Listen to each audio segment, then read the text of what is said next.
o parlamentarismo às avessas é aquele então onde o imperador ele indicava o primeiro-ministro. E tu, caraca, Tite! Então como assim ele escolhia o primeiro-ministro? Vai fazer você, porque eu quero, é isso. E olha a coisa interessante. Nós tínhamos, na verdade, né, ao longo desse reinado aí do Império Brasileiro, um grande choque entre os chamados liberais e os conservadores. Inclusive, me lembro bem, tá? Os chamados Luzias e os Saquaremas, né? Me lembro bem que aqui os primeiros anos do Império, nossa gente, foi um negócio conturbado também, choque pra cá, por causa dos brasileiros, dos portugueses. Aqui, inclusive, os primeiros 10 anos aqui são considerados extremamente instáveis por causa de choques entre esses grupos políticos. Mas o que vai acontecer é que com esse parlamentarismo às avessas, Dom Pedro II ele consegue, de certa forma, levar esses grupos liberais de um lado e conservadores do outro. Olha aqui, ó. Ele consegue equilibrar esses grupos. Ele vai alternando o parlamento, né, o cargo de primeiro-ministro e, consequentemente, o ministério, entre liberais e conservadores. Liberais e conservadores. Olha que coisa interessante.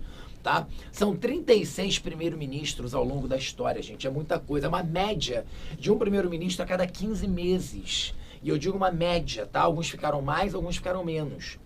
Perfeito? Então, o que acontece? Quando você vai fazendo isso, você vai aproximando. Claro, ninguém quer brigar com o imperador, né? Ninguém quer escancaradamente fazer oposição ao imperador, porque isso seria politicamente ruim.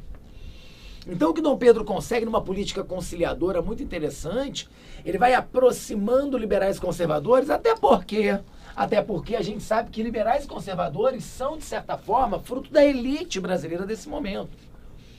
Nós temos coisas que os aproximam aqui, tá? Então, ninguém aqui é de todo liberal, que é o quê? Você acha que esses liberais aqui são aqueles caras que querem resolver o problema da pobreza, que estão preocupados com a população humilde, estão preocupados com os escravos? Não, claro que não estou falando que ninguém era, tá, gente? Mas vamos pensar como grupo? Não.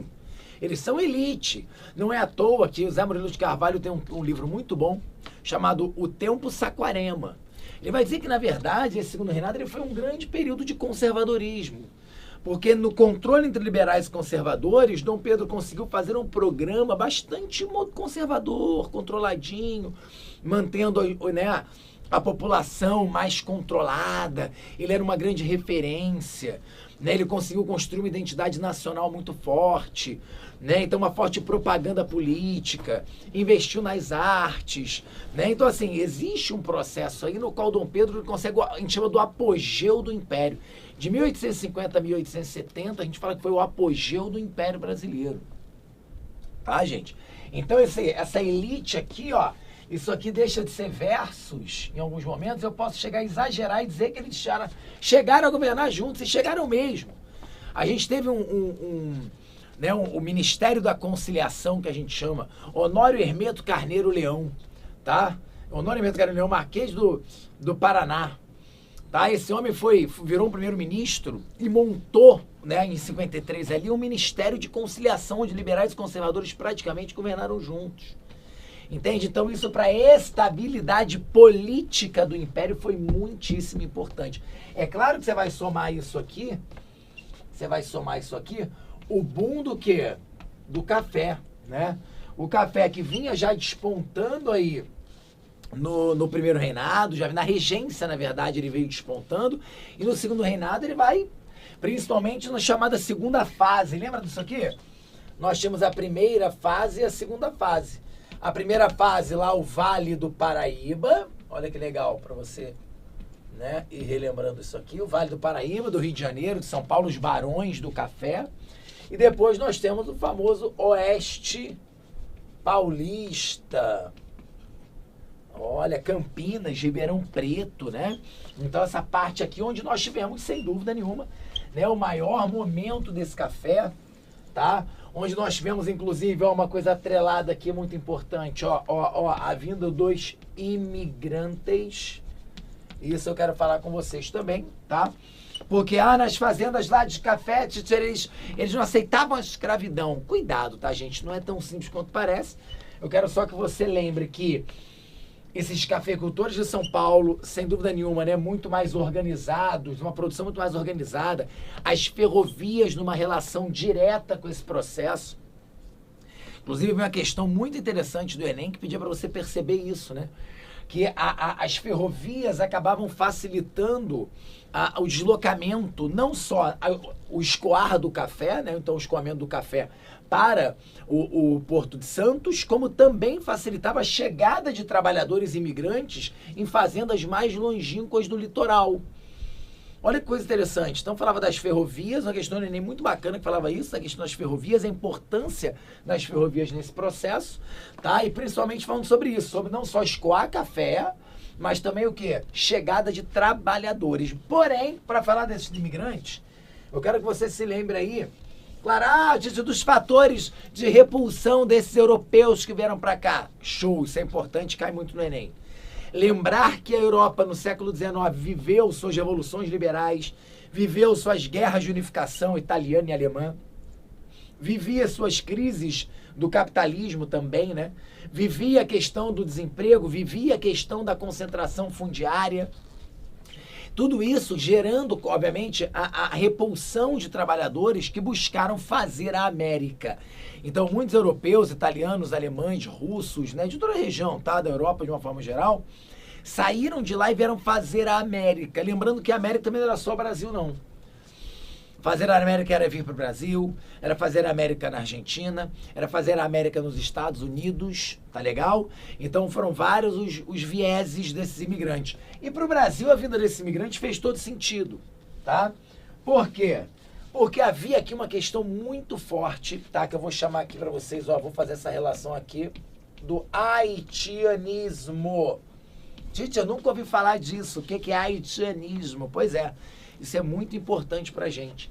Haitianismo foi o efeito que a Revolução Vitoriosa de escravos negros no Haiti gerou nessa América escravista.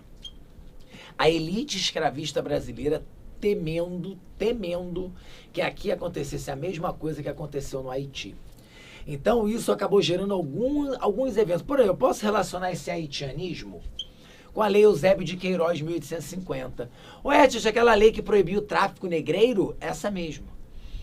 Mas, tia, eu achava que essa lei de 1850, a Lei Eusébio de Queiroz, era uma lei de políticos apenas preocupados com a vida deste africano. Quem dera que fosse. Quem dera. Não estou dizendo que não tem. Claro que muitos combatiam o tráfico pensando nas questões humanísticas, pensando na questão, né, do africano, sim. Mas muitos, por medo do africano, eram a favor do fim desse tráfico.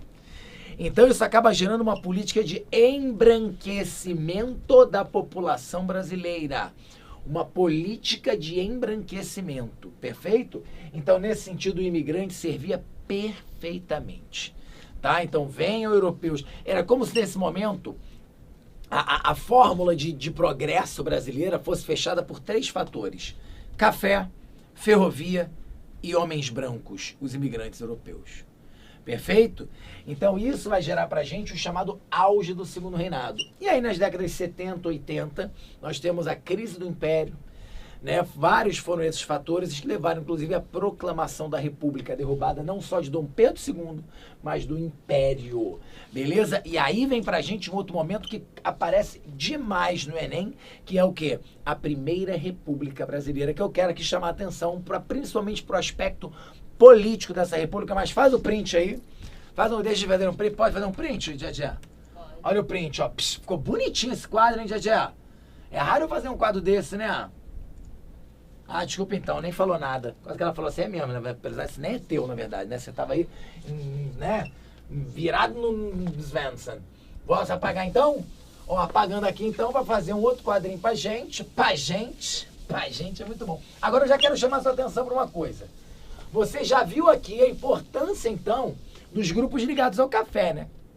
Se eu falei para você que as ferrovias lá no café, que os trabalhadores lá pro café, que o café puxou a pauta de exportação brasileira, o Brasil vai virar o maior produtor de café do planeta.